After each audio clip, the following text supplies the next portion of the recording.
Hello and welcome to my channel, Life with Moxie. Today's video is the Jack-o'-lantern Jamboree.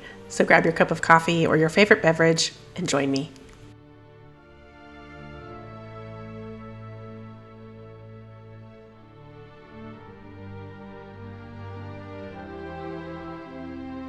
To start this DIY, we are going to give a glow up to this stem on my plastic pumpkin. And I'm just going to be using some air dry clay, and we're going to make it look a little more homespun.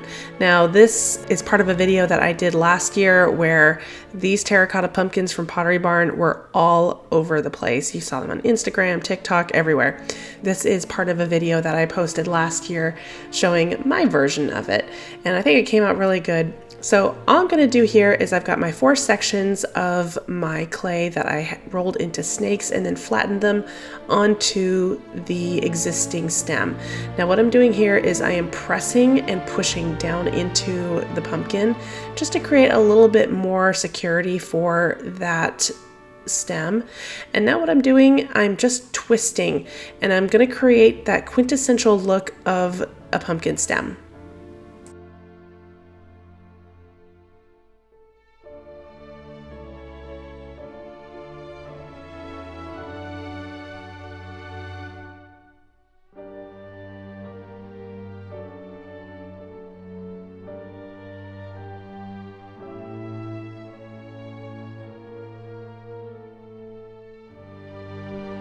Once it's to my liking, I'm going to leave it to dry, and it took about a day.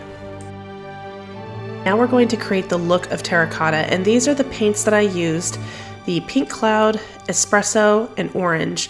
And I do have brown here too, but I didn't end up using it for this. And as you can see, my pumpkin does already have a little bit of color on it, and we use that as a primer. So all I'm doing here is I'm mixing up those colors that I talked about before, and the equation is up on the screen. And I'm just gonna mix those, and I felt like that gave a really good terracotta look. And once that's all mixed, we're going to add our baking soda. The amount is also on the screen. It was 4 tablespoons. And I'm just mixing it until it has the consistency of toothpaste. So thick, but a little runny. And then all I'm doing is literally just painting it all over. And this will give us the texture that we want to really emulate that terracotta feel.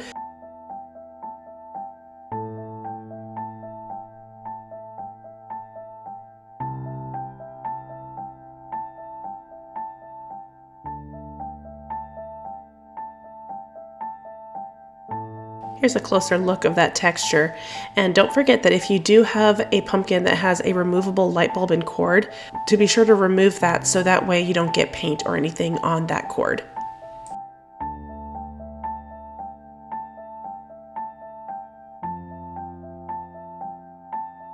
And here he is all dry, looking super cute and dapper. And we are now going to create that look of aged terracotta.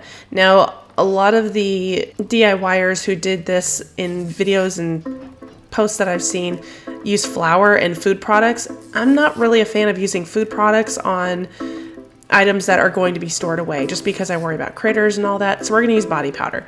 Now, to get it stuck onto our little jack-o'-lantern, I'm going to use the same paint, and I'm going to paint the top 2/3 of our jack-o'-lantern. And while it's still wet, I'm going to sprinkle this powder on top of it, and that will help it adhere to our jack-o'-lantern. Now, this is by far not a clean project, so maybe do this outside or in a place where you don't mind getting powder everywhere. But it turns out really, really cute, and I highly recommend, if you haven't done this yet, definitely give it a try because it looks so good. And I'm just going to use a clean brush to just brush lightly some of this powder off, and it creates a really cool mineral effect on the paint.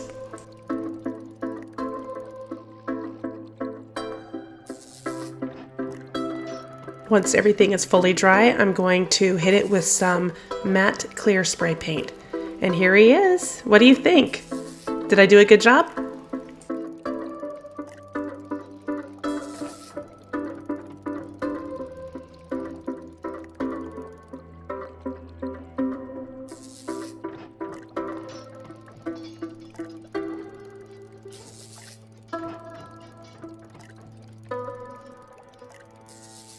First things first, we're going to paint our bucket white. And then what we're going to do is layer our colors. So the first color we're going to use is Burnt Umber. And this is by Hippie Crafter, and I will link them down below. And I got this idea from the Magnolia Mercantile on Instagram, and I will link her Instagram down below.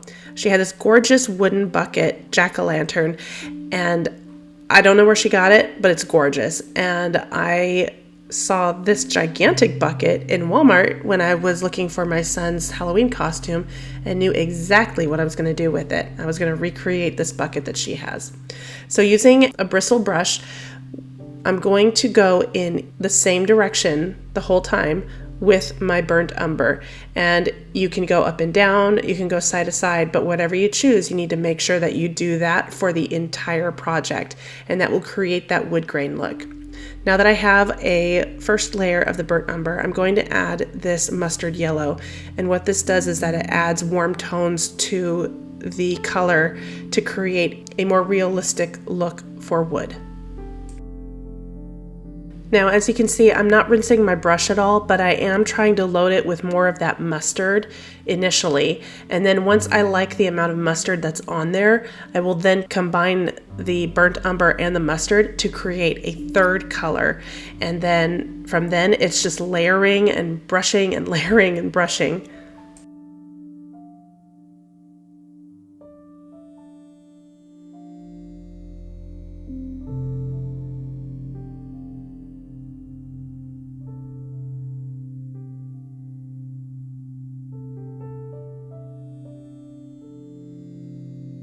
Now that I have the amount of color I want, I'm adding just a little bit of water to my brush to start blending those colors, and again going in the same direction that I have been the whole time.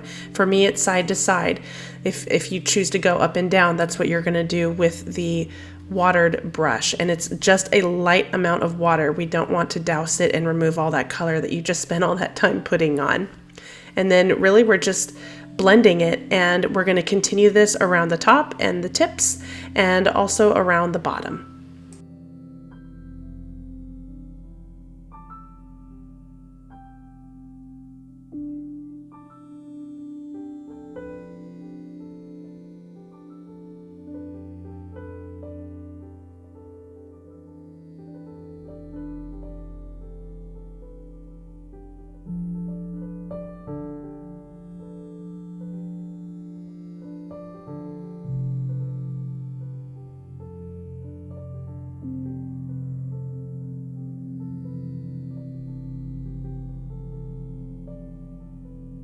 All right, our jack-o'-lantern is now fully dry, and now we're going to add black to his eyes, nose, and mouth. Now I'm showing this acrylic marker, but I ended up not liking the way it was working on the plastic, so I end up using the puff paint instead. And what I'm doing here is I'm just going to outline all of the different parts of the face, and I'm going to use a brush to blend it in the inside.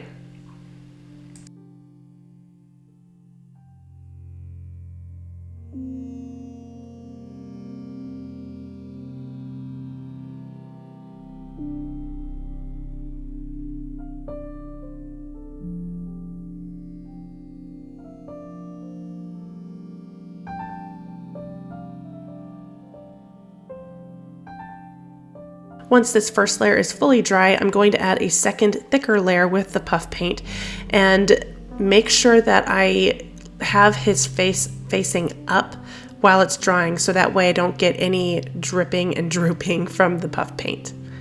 So this is the first coat, and the second coat will be a thicker layer with the puff paint. And here he is.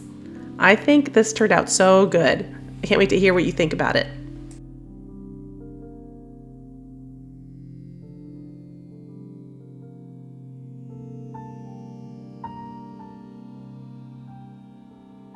I purchased this mini wreath stand from the Dollar Tree this past spring, and it had little eggs on it which I replaced with the pink flowers, and I like it so much I really wanted to have a seasonal wreath for it. So we're going to make a mini pumpkin wreath, and we're going to kind of do a little bit of a dupe from the ones that Pottery Barn has.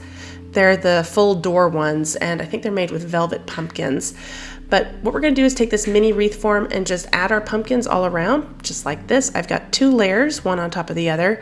And now that they are on there, I'm going to add these eucalyptus sprigs, and I'm just going to place the base of the stem between two pumpkins, and I will glue them. I don't show it here, but I will glue them in, and then bend the tip to the next pumpkin and glue it down, almost so it creates like a scallop look with the stems.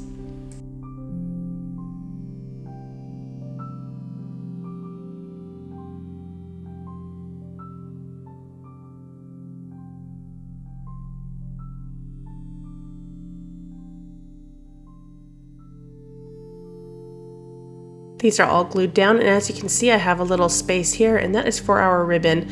I saw this ribbon when I was at the Dollar Tree, and I love it because it has the blues in it. And if you've been with me for a while, you know that I love the look of blues and oranges during the fall. So I'm just going to make an easy bow. It's a support ribbon, and then you just scrunch it on the inside, and you can use twine. I just used a leftover ribbon to cinch in the center, and then I use that to tie it onto the wreath form, and then we will call it good.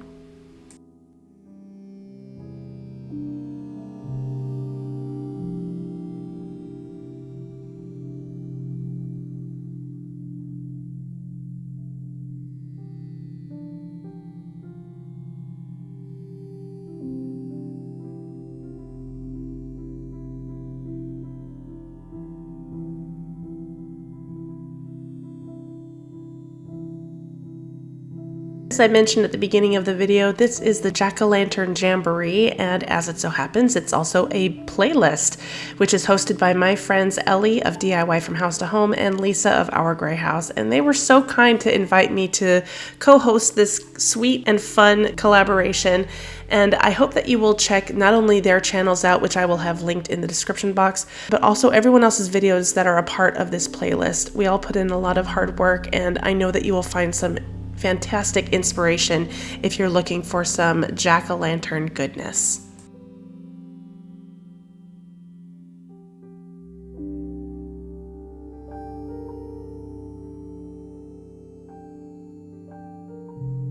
Now this sweet little ghost is going to be a friend for our jack-o'-lanterns, and I unscrewed both sides. Hindsight being 2020, I don't recommend unscrewing it. I just wanted to see if the plastic piece that was covering the mouth and eye holes was removable, and it was not.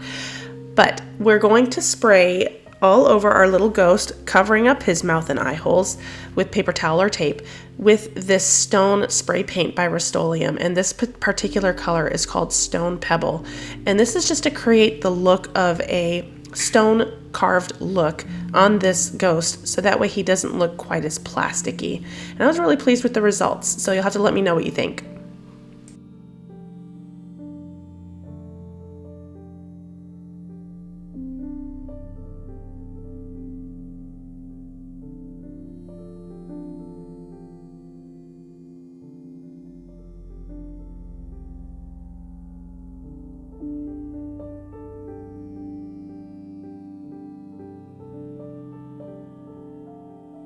Our final DIY is going to be a cauldron nightlight, and I found this crystal ball decor piece and knew exactly what I wanted to do with it. I had this cauldron and my fairy lights hanging around, and so all we're going to do is literally just put the fairy lights inside the crystal ball and put it on top of the cauldron, and we are going to call it good. It's kind of more of a hack than a DIY, I guess, but I love the way it looks, and the cool fading look of the lights inside really give it a mysterious look.